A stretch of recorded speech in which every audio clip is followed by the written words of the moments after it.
नमस्कार मैत्रिणींनो, स्वागत आहे आपलं रश्मीज ब्लॉगमध्ये। आज आपण बघणार आहे वांग्याची भाजी। या वांग्याच्या भाजीमध्ये आपण कोणत्याही प्रकारचा मसाला वापरलेला नाही आहे आणि अप्रतिम अशी टेस्ट होते न मसाला वापरता।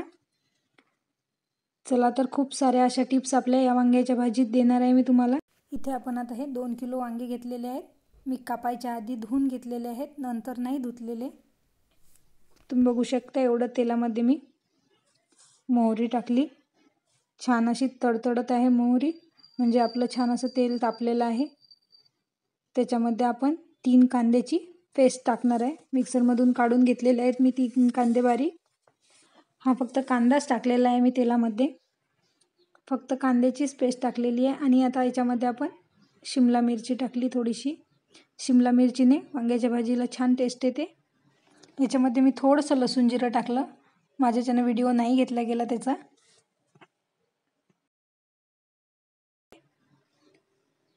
अर्धीच मिरची टाकलेली आहे मी कापून।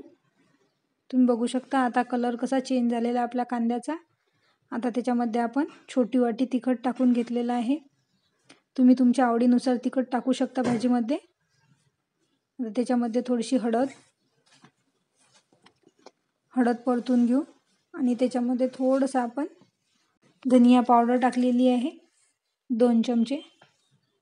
आणि त्याच्यामध्ये कस्तुरी मेथीने भाजीला काही वेगळीच चव येते। आणि थोडेसे शेंगदाणे बारीक करून टाकले मी याच्यामध्ये। ज्या वाटीने आपण तिखट घेतलं त्याच वाटीने मी शेंगदाण्याची पूड मोजून त्याच्यामध्ये टाकली। हे सारण आता असं घट्ट झालेलं आहे, त्यानं पूर्ण तेल ओढून घेतलेलं आहे। छान असं मंद आचेवर याचा कलर चेंज होईपर्यंत भाजून घ्यायचा। आपलं जे सारण होतं त्याचा कलर किती छान झालेला आहे, असा मंद आचेवर भाजून घेतलं। आता जास्त जळू नाही म्हणून आपण थोडंसं गरम पाणी टाकूया। गरम केलेलंच पाणी टाकायचं, त्याच्यामुळे तर्री आपली जशी आहे तशीच राहते। आपण आपला मसाला जळू नये म्हणून थोडंसं पाणी टाकलेलं आहे आधी, कारण खूप चेंज झालेला होता आपला कलर। बघू शकता किती मस्त कलर आलेला आहे आपल्या भाजीला। पाणी टाकल्यावरही 2 किंवा 3 मिनिट परतून घ्यायचं, त्याच्यामुळे असं तेल सुटते बघा। तुम्ही बघू शकता आता किती छान असं तेल वर आलेलं आहे आपल्या भाजीचं। आता याच्यामध्ये आपण वांगे टाकून घेऊ। आता आपण वांगे धुतलेले आहेत। कधी वांगे वेळेवरच धुवायचे, आधी धुवायचे नाही। आधी धुतल्यानंतर ते काळे पडू शकतात। तुमच्या आवडीनुसार तुम्ही धुवू शकता किंवा नाही धुतले तरी चालेल। आणि मीठ कधी वांग्याच्या भाजीत शेवटी टाकायचं। आता आपले जे थोडेसे वांगे होते ते परतून घेतले आणि जे बाकीचे राहिलेले होते ते पण आता टाकून घेतले आपण।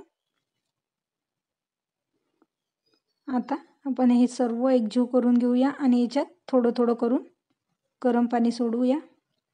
याच्यामध्ये गरम पाणी सोडायचं कारण त्याची तरी दबणार नाही, जशीची तशीच तरी राहते गरम पाण्याने।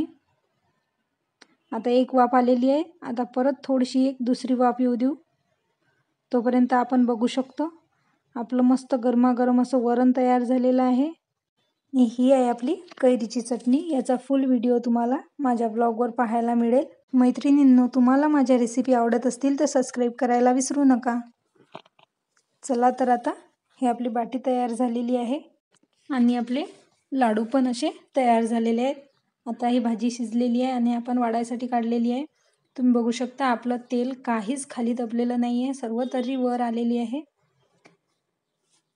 चला तर आता वाढून घेऊया, टेस्ट बघूया भाजीची। भाजीची टेस्ट खूप छान झालेली आहे। या मंडळी जेवायला। चला तर भेटूया पुढच्या ब्लॉगमध्ये। माझा व्हिडिओ बघितल्याबद्दल मनापासून धन्यवाद। आणि हो, माझ्या चॅनलला लाईक, शेअर, सबस्क्राईब करायला विसरू नका।